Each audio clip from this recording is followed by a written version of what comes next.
there's this concept of smart factories where they are already applying AI, computer vision, because with a single camera they can do all sorts of things. They would need a lot of sensors to do, like fire detection, smoke detection on premise, snow detection, and they can do all that with a single camera, intruder alarm, license plate recognition. So we're doing all sorts of things for smart factories, emergency detection, not only natural disasters like flooding, big snowstorms, which can cause harm to the infrastructure, but also to the personnel. We can detect all sorts of situations like fall detection. So not only for the infrastructure, but also for personnel safety.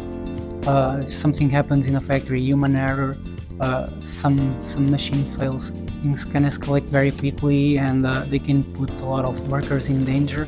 And one thing we are doing is to detect those events with computer vision and AI and help preventing these things from happening and harming people.